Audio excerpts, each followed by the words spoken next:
Emosyonal ang isang padre de pamilya matapos madamay ang kanyang asawa at anak sa karambola ng 5 sasakyan sa SCTEX kahapon. Ang kanyang mag-ina ay kabilang sa 10 namatay sa aksidente. Live mula sa Tarlac City may unang balita, si Bea Pinlac. Bea? Susan, traumatic brain injury ang isa sa mga tinitignang sanhi ng pagkamatay ng karamihan sa mga nasawing biktima sa trahedya sa SCTEX kahapon. Ayon yan sa kinatawan ng Tarlac Provincial Hospital.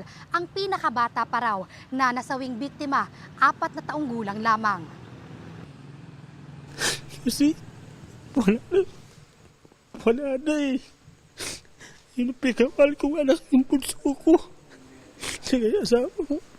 Ito nga ang pag-alis nila. Sabi niya, Papa, tatawag ka sa akin ha. Pag hindi ako tatawag sa iyo.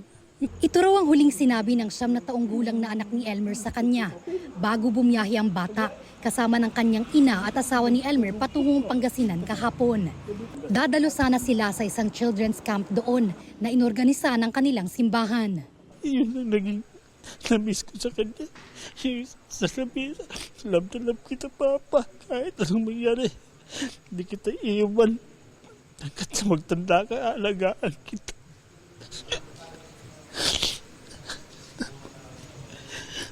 Ngayon, hindi ko na alam paano gagawin ko. Nauna pa sa akin. Kabilang ang mag-ina ni Elmer sa 10 nasawi sa disgrasya sa SCTEX kahapon.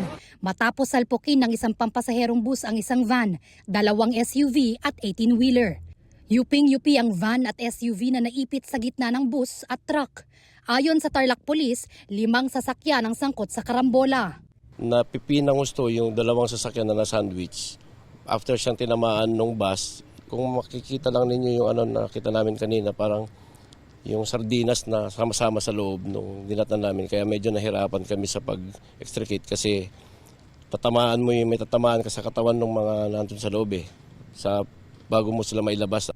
Isa lang ang nakaligtas sa van na may sakay na 9 na tao. Ang pinakabatang nasawing pasahero nito, 4 na taong gulang ayon sa mga otoridad. Patay naman ang mag-asawang sakay ng isang SUV habang nakaligtas ang kanilang 2 taong gulang na anak. Hindi ko rin po akalain kanina na may bata pala doon kasi hindi umiiyak yung bata. Wala kami narinig na kumusyon. Nung yung kotse na yung aming bubuksan, naano rin ako kasi nakita nandun yung 2-year-old boy. Naka-car seat nga. At minor lang yung natamo niya, minor injuries lang. Inilipat na sa ospital sa Bulacan ang bata. Iniuwi na rin doon ang mga labi ng kanyang magulang. Magbabakasyon lang po yung family sa Baguio eh. So, kalungkot lang dahil kanina umiiyak, mami, 2 years old lang po kasi yun. So, walang kaalam-alam ng bata. Humigit kumulang 30 ang sugatan sa disgrasya. Ang ilan sa kanila patuloy na nagpapagaling sa Tarlac Provincial Hospital. Most of them naman minor injuries lang halos. So yung mga common lang na minor injuries nila, mga abrasions, gas-gas. Yung iba merong mga konting pasa. Tapos up and about naman most of them. Pero meron tayong 3 admitted na patients na nagtamo lang ng cerebral concussion or parang naalog yung utak. So for observation lang. Susan, ayon sa Tarlac PDRRMO, sagot ng provincial government ang mga medical expense ng mga biktima. At tumutulong naman daw sila sa pagproseso ng mga labi ng mga nasawi sa disgrasya. Tinaunang balita mula dito sa Tarlac, Bea Pinlac para sa GMA Integrated News. Bea, makakatanggap daw ng tulong pinansyal ang mga naulila ng mga biktima. Magkano daw yung matatanggap na tulong na ito, tulong pinansyal?